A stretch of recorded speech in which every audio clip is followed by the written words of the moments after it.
Chapter 3 The Stone King. A cold iron chair sat next to the bed where Jonathan was propped up on pillows, thick blankets pulled up to the ashen hairs of his unkempt beard. He'd once been a robust, handsome man, tall and blond like his son, but his highness was sallow now, skin waxen. His words were jumbled beneath labored inhales and loud, wheezy exhalations. Mumbling softly with his eyes closed, he looked like a mangy derelict. Ahem. Stella cleared her throat as she stepped across the cold floor, and his face brightened. My sweet daughter, you're here. Of course, Father. How is your pain? I broke down and let them administer Papa. His withered lips cracked a frisky smirk. Don't tell Leroy. He'd been trying to tough it out as a good example. Rarely did he indulge in the pleasures of divine privilege. His life was a lesson in restraint. His austere ruling style had earned him the nickname, the Stone King. This is dreadful. He's even worse than yesterday. Tell me, please, what can I do? They mustn't think I have long. They wanted to call the damn savant. Seems I'm not dying fast enough. I'm sorry. I told them to summon the savant. Oh, Stella, why do you trifle with hoary shibboleth? Louis, Stephen, Raphael, Peter, Paul, and Gabriel. He chanted loudly, ridiculing the parting prayer. If Baphomet is to chauffeur me to the great beyond, surely my entry shan't depend on some nitwit's mindless invocation while I lay here like a fish out of water. He playfully rolled his eyes, then wiggled his nose, trying to adjust the clear tubes of plastic, futilely delivering oxygen to his wasted lungs. Please, Father, indulge me. It won't take long. Aphrodite herself would be easier to deny, but only for you, not because that bootlicker Jenky proclaimed my time is nigh. Thank you. Come closer, daughter, my eyes are shite.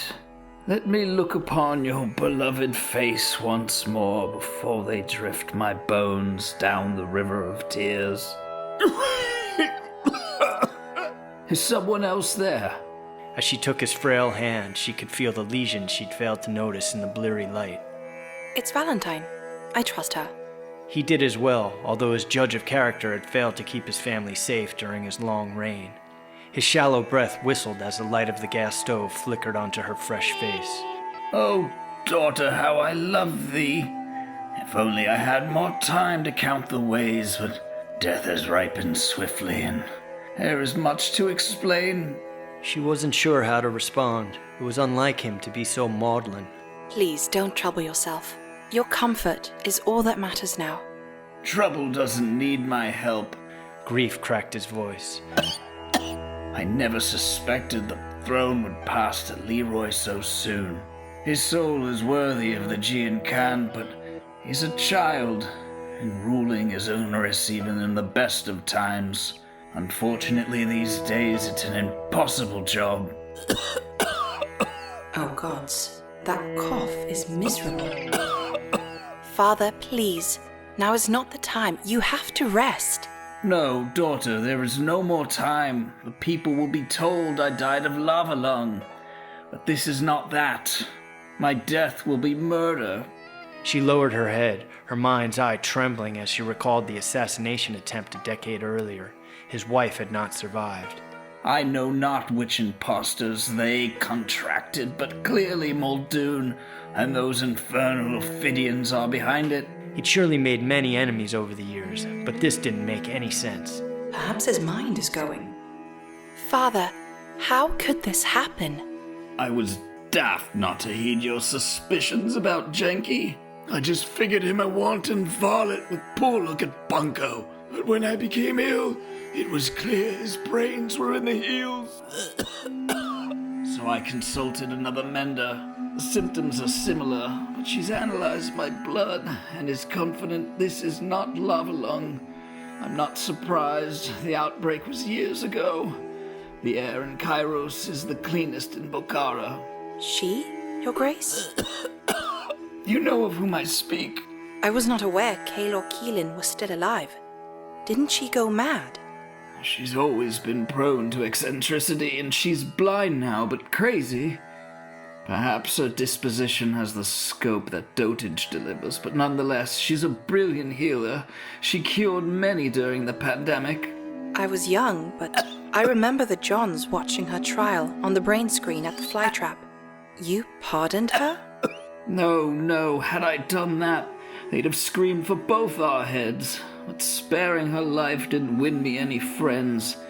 Poor Colleen was a pawn, a public distraction. The trial was a pig circus. She never had a chance. But strangely, sending her to Pluto proved fortuitous. She's been secretly working on a defensive initiative for me for some time now. That woman is brilliant. Pluto Prison Colony was deep beneath a volcano on the dark side of Dehradun. Aptly named for the Lord of the Underworld, by Vimana it took over an hour to get there. It was miserably cold, and, like all the subterranean settlements on the noxious moon, there was no coming or going without a ship.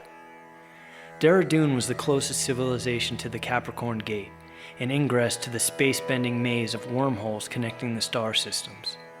Though some higher consciousness beings could translocate their ships, or themselves, by manifesting at chosen space-time coordinates, travelers unaware of these complex causal mechanics had to use stargates to navigate impossible distances. On any given day, about 1 million souls were tiptoeing about Bokhara's miraculous architecture, some passing through to refuel and resupply, most stuck as denizens. With no atmosphere on the surface, life was sustained only in the large caverns that had been terraformed, the harnessing of the methane rivers flowing underground from the lacus on the surface. Small tributaries fed the River of Tears as it wound like a vein through the sulfur straits before cascading down Aphrodite's descent, where huge grottos had been carved out over millions of years. At its base was the Prometheus plant, a huge foundry where methane was converted into the oxygen-rich atmosphere, providing water and power for the entire kingdom. The kingdom was illuminated by the great light of Jove, a gift to Kronos from his sun to emblazon his majestic creation, or so it was written in the temporal scrolls. According to legend, the massive beacon a mile high at the apex cradle drove early inhabitants mad with its constant sparkle. They'd naturally craved a balance of darkness and light, but that was a long time ago. These days, few knew truth from magic tales. For at least the last millennium, the great light glowed from 7 to 7, when the Lord of Time's tavern was lit only by the neon of the casinos and the treachery lurking inside the scoundrels ambulating the dusty ground. As above, so below. She's working for you? But she claimed to be a witch who channeled Baphomet. And what are those awful experiments on the children? I was so innocent when I took the throne, not much older than you. I thought I could make a difference. I was king. But time and again the gods show I'm merely a clunk with a crown, unable to protect my own family, no less raise this hellhole's standard of living. More than anything, I've found regnancy is a lesson in humility. His chest heaved as he struggled for air. I ought not to speak ill of the dead, but my father. He didn't even hide his disdain for governance, make Kronos keep his soul. He was an indulgent monarch, especially once his sight went. His penchant for profligacy left the crown in considerable debt. I remember the first time I realized he was not a good king. Gods, it seems like yesterday, but it couldn't have been more than 5. I walked in on 2 of his servants, trying to ready him for a council meeting. He was tanked. He thought it hilarious that he'd soiled his bed. He was laughing and mumbling some strange shadows, how they struggled to clean them up. He cleared his throat before crooning loud and off-key. Oh, sweet children, never fear the memory or the morrow. Poison wind for Saturn's rings and Jove for some strange shadows. He had a terrible voice. She couldn't help but smile. His eye drifted as he laughed. During their recent morning teas, she'd noticed his jaundiced glance had gone cockeyed. He was a great man being trampled by the hard march of death. Poor child. Leroy has a lot of his grandfather in him. But I swore I'd be a better king. Oh, the naivety of youth. It's been torture to sit on my hands, but had the public been told the truth, there would have been a revolution. That mule shit epidemic Bokhara has never recovered. And those damn imposters caused it. All that death and suffering, and they knew.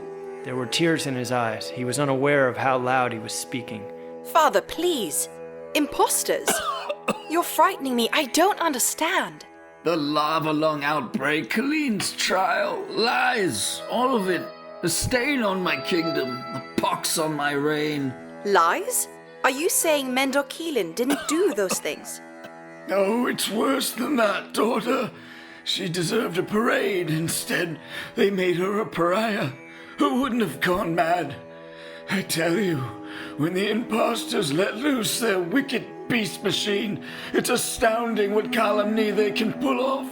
Wicked beast machine? Father, this is madness. Her heart ached with worry. She desperately looked to Valentine, but her handmaid just stared soberly at her furry feet. Stella pondered sending her to wake Leroy, but the thought of father and son together, both stoned out of their gourds, brought no relief. Where is that damn savant already? When I'm gone, Trellis Hagopian will chauffeur you to Pluto. Menda Keeling is expecting you. She is engineering a weapon she believes can defeat the reptilians and restore balance. He will provide her whatever she needs to continue her research. She will explain more. Perhaps then she'll know who murdered me. This is insane. Churlish Hagopian. Father, you want me to go to Pluto with Churlish Hagopian? Hagopian was a vegan from Vega, a known papa smuggler and rumored assassin for the Stygian League. She'd seen him once or twice down in Ophian's playground. Tall and broad, he wore a black cloak and an eye patch that concealed most of a badly burnt face. He was terrifying. He'd been banned from Synchrona City, so she was shocked to hear he was working with the king. He's been a valuable informant since Mary passed. He'll contact you when the time is right. You trust a smuggler? So far, I've been given no reason not to, but I fear the longer you are queen, the less you'll trust anyone. I barely trust anyone now. Good, your skepticism will serve you well, as will your intuition. I've watched my people being gaslighted for years, slowly consenting to the corrupt policies and twisted moral structures handed down by the Ophidian overlords who treat them like the rats of the widow's vat. It's an abomination. He sighed and lowered his eyes. Ophidian overlords? It must be the Papa talking. I swear, that miserable powder lays waste to everyone I love. I'm sorry, daughter. I know I sound crazy, but if you are to save Deradoon, you must help Keelan. If not, I fear the reptilians will completely take over. But, sire, you banished the reptilians at the start of the Scorpion Wars. Exiling them just made them more determined. They thrive in the shadows, fomenting deception, waiting patiently until political and social climates are just right. Muldoon is clever, but it's the Ophidians behind Black Box's rise to power. They've been vying for control of the gate for centuries, but they need Deradoon. Why waste time trying to take us by force when they can sit back and watch us sink our own ship? It was beyond anything she could have anticipated. Father, I can't do this. Can you see how crazy this all sounds? Stella, please. I never envisioned this ending. There is no more time. There's never enough time. You will understand soon enough, but promise me you will help Menda Keelan, whatever she needs. I promise. She muttered reluctantly, burying her head in her hands. Please, you are so weak. This is too much stress now. She straightened the tubes in his chafed nostrils and pulled the blankets back up to his neck. Forgive me, sire. But so far you've told me you've been poisoned by reptilian overlords, the pandemic was a lie, and now you want me to secretly meet with that witch. Isn't life strange? He gazed out into the stark chamber, empty except for an old chifforobe, the royal reliquary, and the creeping malaise of death. I can see daisies and tiger lilies blowing in the breeze on Malor, so bright and vivid yet delicate and fleeting. We vacationed there when I was a child. I can still feel the light of both her suns warming my skin. How odd we spend our lifetimes underground. He mumbled and drifted off. Oh, Kronos, how can you be so cruel? My poor father, you are wrecked. Just rest now, my king. She dipped the handkerchief in his rose-flake tea and dampened his fevered brow. That seemed to jolt him back. She propped up his pillows, then pushed back the wisps of unruly gray hair, but there was too much static. Oh, Father, the gods know I've never deserved your kindness, but I've tried to be a good princess. Her peregrine eyes burned red, her face soaked with tears and snot as she muffled her keening. He reached up and stroked her head as she sobbed. Come now, stop this. After the savagery of your youth, you mean to tell me you're afraid of a little interplanetary warfare? My love for you made me greedy. I couldn't bear the thought of you not under my care, but I was remiss not to consider the perfidy you'd face as queen. Her heart was shattered. She couldn't keep it together any longer. Father, I don't want you to die. Who wants to die? But look at me, Stella, I'm wasted. Please, don't remember me this way. Oh, Morta, just end this affliction. What kind of king leaves his children in such a sad state? Bakara's a petri dish for their sick experiments, conniving the rich and powerful into enslaving the poor and ignorant. No stranger to life's injustices, she'd been through hells no little girl should ever know. But as she tried to dismiss his testimonies, daggers of truth jabbed at her gut. The last 2 weeks had been exhausting, their morning teas growing grimmer each day. Whatever had made him ill, it hit hard. She sensed Morta looming like a specter of woe, but death was here now, rendering her febrile imaginings worthless preparation.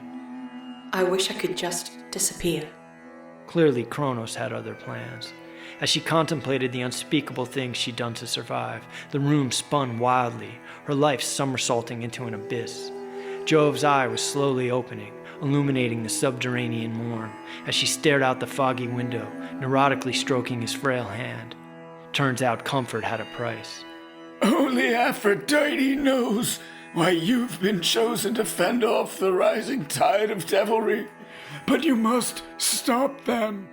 Your subjects are bewildered by illusion. They'll resent your succor and malign your existence. Oh, my poor princess. You've inherited a thankless job, and I'm afraid this royal buffoon can no longer protect you. I pray you'll find more small pleasures in it than I. Leroy brought you home like a stray puppy. We were smitten. You reminded us of our Mary, so winsome, so special.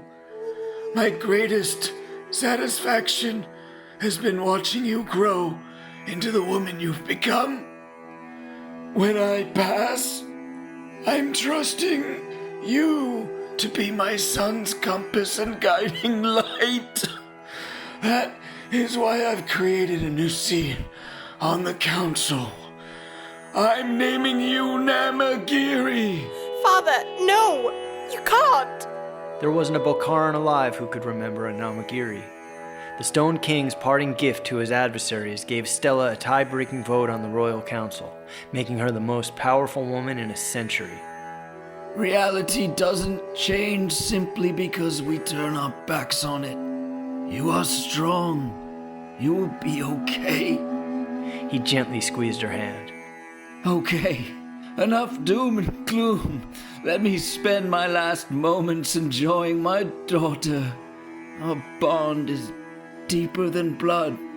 What you ask of me, how could I? I can't rule this place. You can, and you will. Nona has had her way with you, and I trust her choice. It's high time Pokhara had a Namagiri to shake things up, to put some fear back into the bloodsuckers.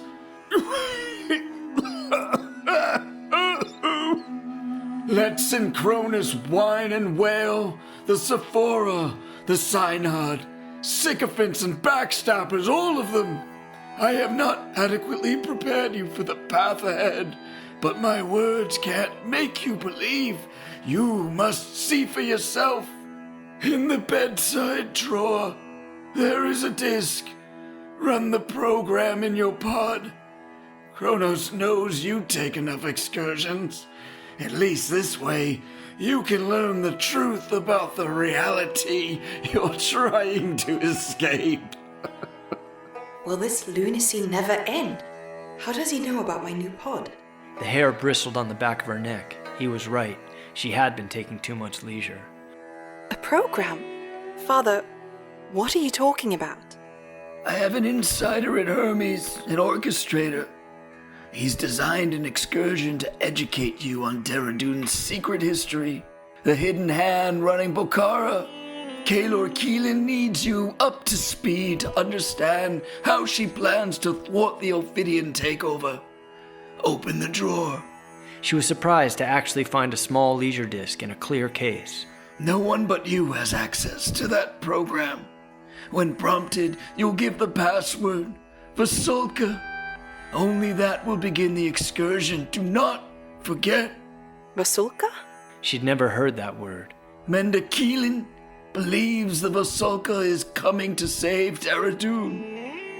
I'm not much for prophecy, but we could all use a little hope these days, wouldn't you agree? I fear for your safety already, but Muldoon and the reptilians will not tolerate you knowing the truth. Keep this information to yourself. But Father, why me? Leroy will be king. Shouldn't he know all this? I have conversed with him. The boy is clever, but he lost a part of himself when he watched his mother die on the castle steps. We both know his master is this demon Brown these days. I pray he shakes off his stupor and becomes a great king, but for now, you will work with Keelan. She shook her head in nervous agreement, well aware Leroy was in no shape to rule. It will be okay. You are strong. I believe in you. He coughed and then began singing again. A poison wind for Saturn's rings and Jove for some strange shadows. What a stupid song. Where's the damn savant? I'll do a little jig while he chants. I understand why the boy smokes papa all day. It lends this mayhem a perverted humor. He bobbed his head awkwardly, crooked teeth glistening glossy yellow. She lowered her eyes in remorse. I am aware. Oh, yes. You too had your romance with the beast. That's okay, I don't judge. By Jove, I'm going to miss your face. She tilted the goblet of tea towards his lips. He took a sip but coughed it up. She took the handkerchief and wiped the bloody rheum from his beard. The moment I saw you, I knew you were destined for greatness. Kronos is calling me home, Stella. Please, let me go. Now is your time to shine. Go, my angel. Become a mighty queen. She cringed as he choked again, spitting up more blood. Father, no! Please don't leave me! Call on me when cowed, and I'll whisper a wind of wisdom through your ears. I will always be with you. I love you more than words can tell. He smiled and kissed her hand one last time. Now let me sleep a little before that witless sap and his hollow ritual. He softly snickered. Thank you, Father. Perhaps it's just superstition, but it means a lot to me. Tears fell onto his face as she leaned in and kissed him on his forehead, then squeezed him. He grimaced and smiled patiently, wishing he had the strength to hug her back. Oh, I'm sorry, I didn't mean to hurt you. I love you, Father. I love you more than I've ever loved anything in this whole miserable world. I won't let you down. I know you won't, daughter. Now go on and let your old king die. We all face Baphomet alone. Her limbs felt like lead as she rose from his bedside. She knew this was the last time. She flashed Valentine a mournful plea as they exited the room. Her short life had been full of trauma and shame, but this was a pain like none she'd ever known. The heavens were ablaze for the arrival of His Eminence. Her heart singed as it caught an ember from on high. It would scar as deep as Lilith's trench.